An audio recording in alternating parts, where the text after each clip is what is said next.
Kendrick was walking with me, I just felt knuckles go BAM! Hit me in the back of the head. Kendrick was like, hey! And he fighting with like two dudes. I see this nigga Dave and K-Dot chasing the nigga. They jump a nigga. He thought I was somebody else, bro. He low-key tried to press me. See, Kendrick grew up in the hood, like really grew up in the hood. What's Kendrick's name from Westside? The good kid in a mad city. This phrase, often used to describe Kendrick himself, paints a picture of someone surrounded by chaos, but remaining untouched by it. However, this isn't the real story. For one, the title Good Kid, Mad City isn't just about Kendrick. It represents every kid who grew up in Compton, not just those who avoided gang life, but every single child shaped by their environment. The half of the story of kids in Compton is just basically good kids in a mad city. I feel that we are good kids in a mad city. You know what I mean? It all stems from being a kid and it's just the shit you exposed to. You know what I mean? I was exposed to it too. No one is born evil. It's the circumstances and environments we grow up in that mold us. The album captures this universal experience, reflecting on how good people can be pushed to do terrible things. Kendrick, like many others from his neighborhood, did some of these terrible things. I don't think they really understand the story all the way. As far as I put out there, I'm just the good kid in the mad city. You know what I mean? I put out the positive out there, but they don't know the negatives I had to go through yet. I told them I went to school and I got straight A's, but I didn't tell them that I was out there with the streets, in the streets with the homies. Kendrick was like supposed to be a nerd or just a regular guy, and now all of a sudden he's like a gangbanger or some shit like that. Like, the idea that you have to actively join a gang to face violence or life-threatening situations is laughable. Even if Kendrick has never raised a flag, that wouldn't mean he wasn't deeply affected by the chaos he grew up around. We all know K-Dot grew up in a dangerous Piru neighborhood in Compton, surrounded by gang culture and violence. His father moved the family to Compton after Kendrick's mother gave him an ultimatum to leave the streets. But the city of Compton turned out to be just as dangerous as Chicago. Despite their efforts to shield Kendrick, the reality of gang life was unavoidable. Hey kid, where the pump at, nigga? Don't make me go get that. Go get the pump. Go get the pump. It's a Compton thing. Death and loss were constants in his world. By the time he was 8 years old, he had witnessed 2 murders. And as a teenager, Kendrick felt the pull of the streets.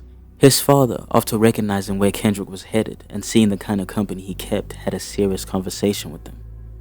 My father said, "I don't want you to be like me." I couldn't grasp it at the time. He told me about his mistakes and warned me not to make the same ones.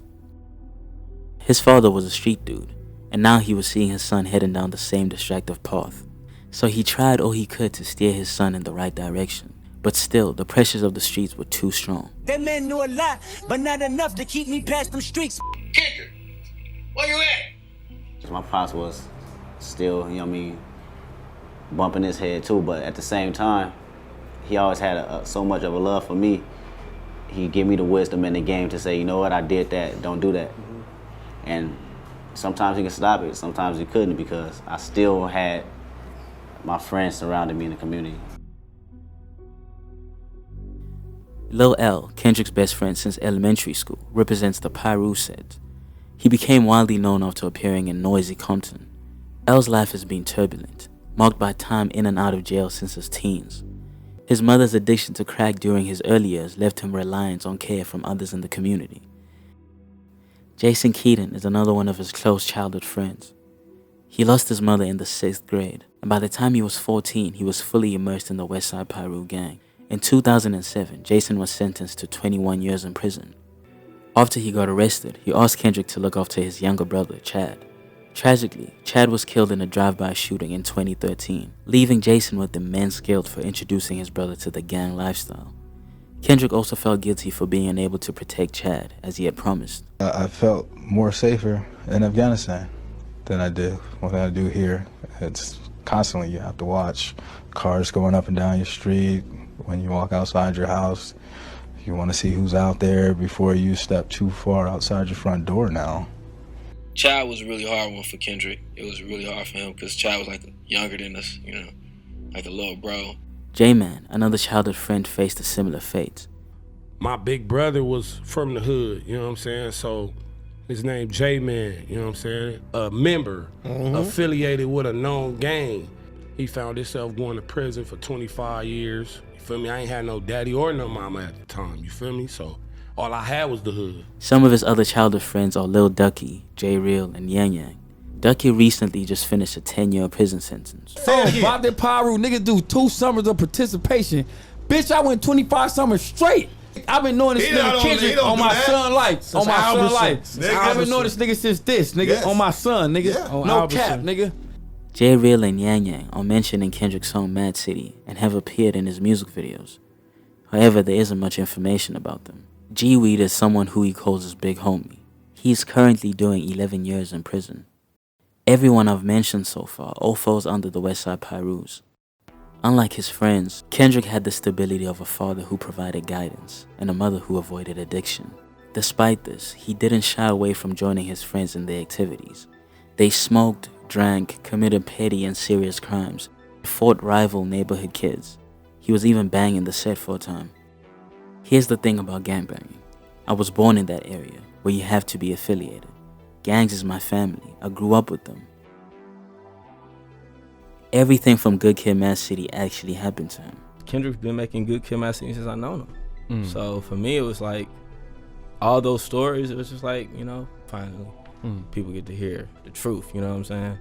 Did you really meet a woman in a shopping center, or did that actually happen? Yeah, definitely. It was us being depressed because something just happened to our homeboy, tragic. Right, yeah. And you know, when we got confronted by this lady inside of a shopping center, that was the actual moment that really transpired, you know, to me actually making a change in my life.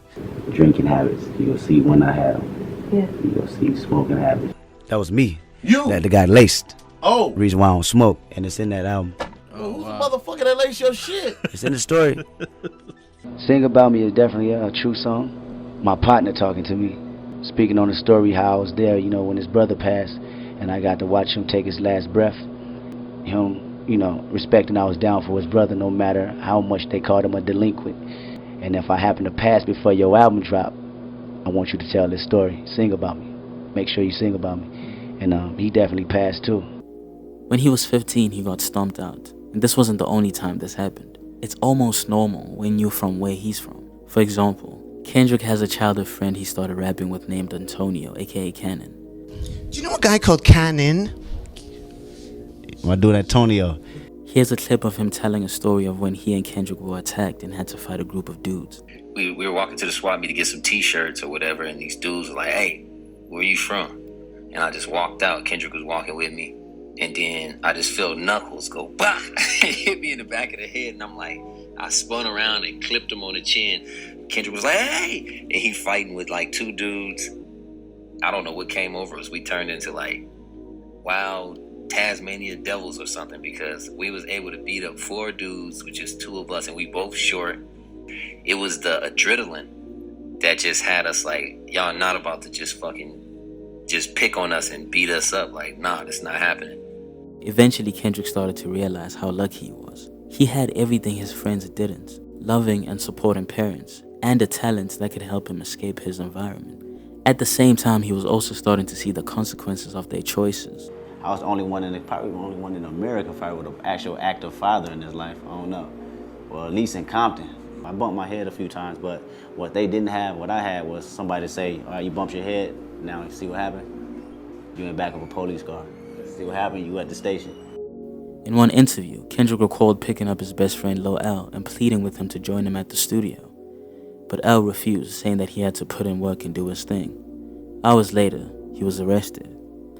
What struck him most was the realization that if he hadn't been in the studio, he would have definitely been with L, committing the same crime, and he'd likely have gone to jail too. From that moment on, their paths diverged. In a 2011 interview, Kendrick admitted he was almost sent to prison himself. He had been arrested and often faced dangerous encounters with police. To this day, Kendrick avoids sharing specifics about that period of his life. He knows how people fixate on negativity, and he doesn't want to glorify a lifestyle that destroyed so many of his loved ones.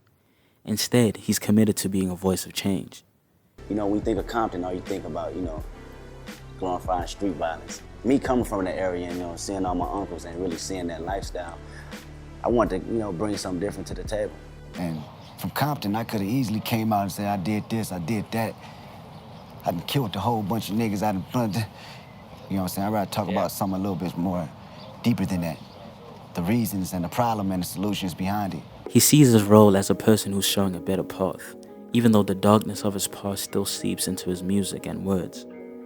This is the side of himself he tries to hide from the public, the hard-headed shadow self, as his partner Dave Free calls it. In a 2022 W magazine interview, Dave reflected on the side of Kendrick. Those moments when we would get impressed, or me seeing that side of Kendrick which people don't know. I've seen that side of him where he'd be a poet in one moment, but then he'd be protecting himself or his family. Through it all, Kendrick chose to rise above. Most of his friends didn't get that chance, and that's why he refuses to romanticize the streets. First off, RP to my nigga S Braze, my nigga Chad, and my big homie Pup. I do it for them, but that shit hurted when they took my niggas away from me, man. Shit, all of them died gunshots. You know, got killed.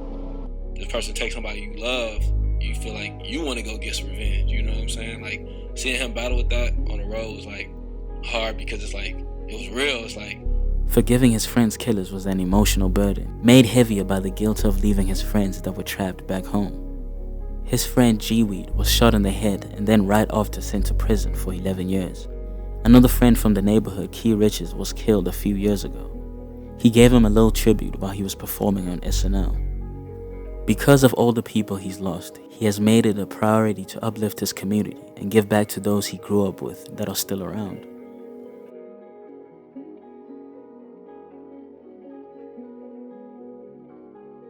While Jason was incarcerated, he went back to school and got a degree. He also wrote 2 books behind bars that Kendrick promoted while performing on SNL. During that same performance, he celebrated Lil L finally getting his passport, meaning he could go on tour with them. Since L has been out of prison in 2019, he's been working at PG Lang.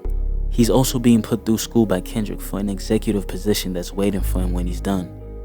Right now, he putting me through executive school and shit. It ain't nothing to play. I gotta stay 100% focused. Kendrick and Dave be on my ass about going to the hood, and it's like, you know, they don't want a nigga in jail, so I understand what they saying. Shit, I be in 5-star hotels with them, like, you know, going to the studios with them out of town, like, you know, certain shit that I don't broadcast because, you know. Happy birthday, Paru. Happy birthday, Paru. J Real, Ducky, and Richie also work at the company. I'm sure, like Lil L, there are plans to get them set up long term. He's also looked out for his childhood friend J-Man's little brother Hitter, most recently putting him on GNX. He has created a supportive environment, proving that it's possible to rise above circumstances and inspire change.